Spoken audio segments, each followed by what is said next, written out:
Hola alumnos, ¿cómo están? Espero que estén teniendo un día increíble. El día de hoy vamos a hablar acerca de los soportes y las resistencias. Los soportes y las resistencias son puntos en los que el mercado tiene tendencia a rebotar.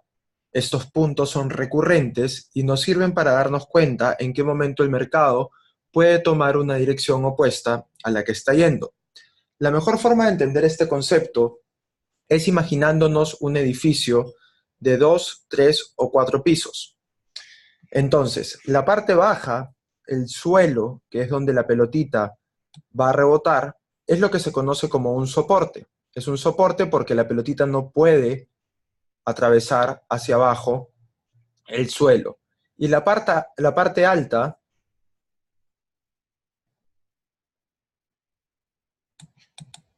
Hola alumnos, ¿cómo están? El día de hoy vamos a hablar acerca de los soportes y las resistencias. Los soportes y las resistencias son puntos en el mercado donde el precio tiene tendencia a rebotar. Estos puntos son visibles, son recurrentes y nos sirven para darnos cuenta en qué momento el mercado podría tomar la dirección opuesta a la que está yendo. Una forma muy sencilla de entender cómo funcionan los soportes y las resistencias es imaginándonos un edificio de 2, 3 o más pisos. Esta pelotita en este momento se encuentra sobre el suelo, al cual nosotros llamaremos soporte. Y si esta pelotita empezase a rebotar y chocase contra el techo, estaría chocando contra una resistencia que no lo permite ir más hacia arriba. Una resistencia que no le permite ir hacia más arriba.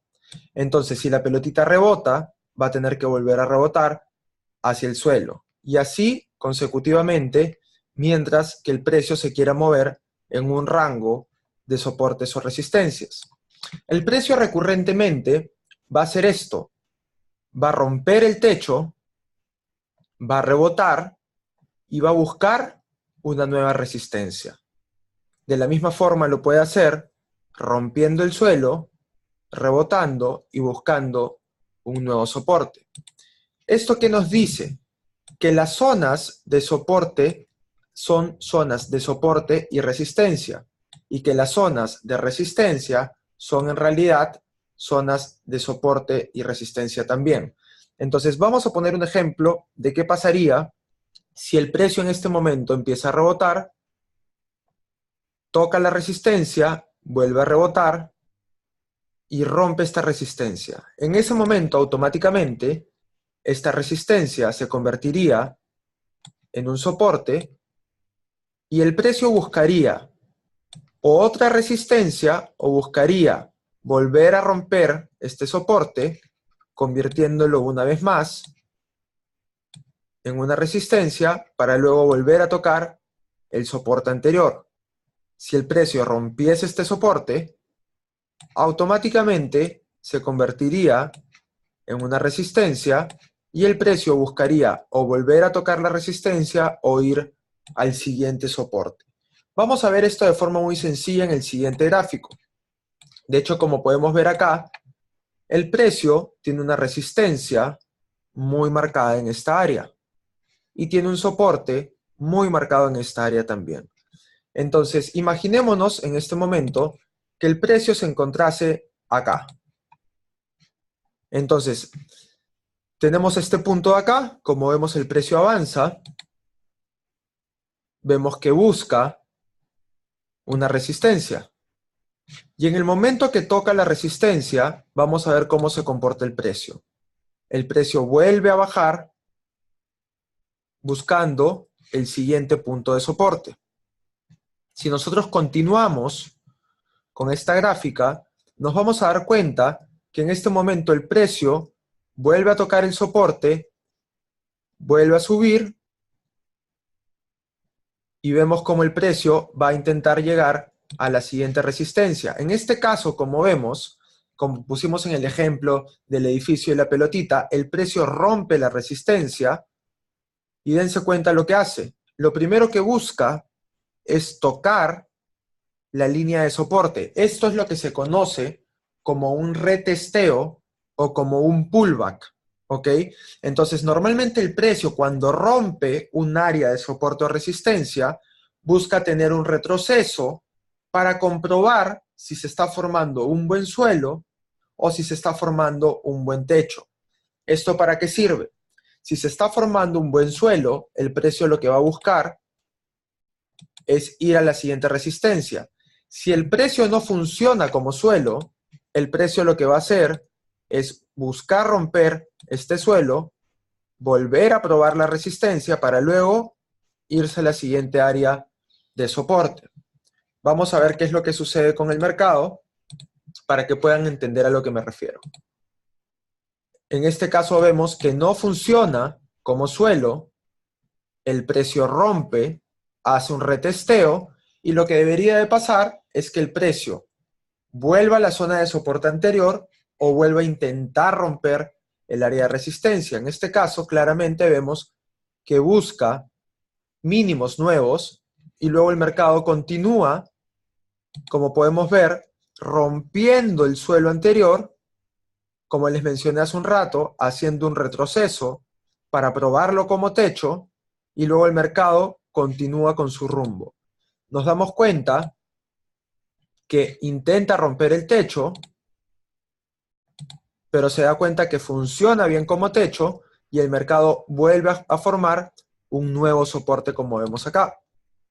El mercado rompe este soporte, lo utiliza como resistencia y luego vuelve para buscar un soporte anterior. Como vemos acá, lo rompe, hace un retesteo y el mercado continúa con su movimiento.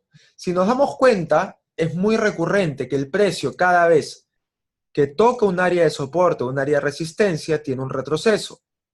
Esto es muy importante para entender en qué momento tomar posiciones de compra o de venta. En este caso, el precio rompe esta resistencia y nos damos cuenta que vuelve a hacer un pullback a la zona de soporte anterior.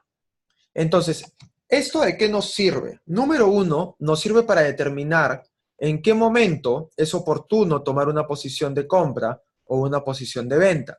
Si yo tengo bien marcados mis puntos de soporte y resistencias, yo en este momento, ¿qué es lo que hubiese hecho?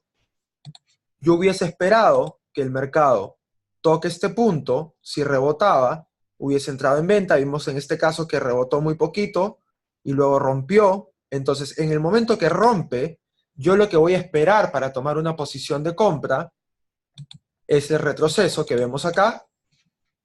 En este punto hubiésemos podido colocar una orden de compra y el mercado hubiese subido, ya que es lo que hace de forma recurrente.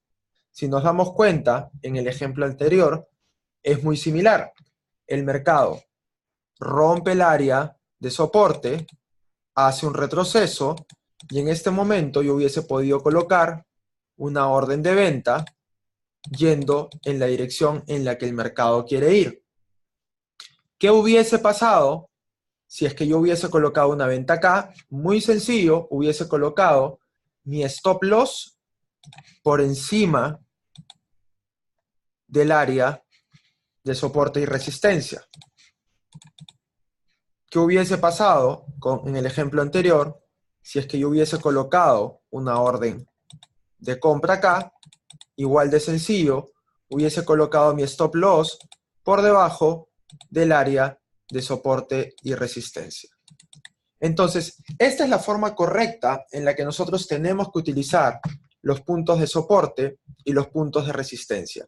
Algunos tips que les quiero dejar antes de terminar esta lección es que hay muchas personas que marcan las zonas de soporte y resistencia con líneas.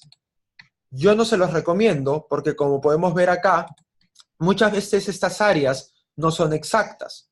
Si nosotros marcásemos estas áreas con líneas, nos perderíamos operaciones por estas mechas o porque en algún momento el cuerpo de la vela termina por debajo. Es preferible marcarlas con esta cajita que se llama rectángulo que tenemos en esta área de las herramientas de TradingView, que nos va a servir para poder tener un área un poco más amplia y poder tener operaciones más precisas. Espero que esta lección haya sido de su agrado. Nos vemos en la siguiente lección.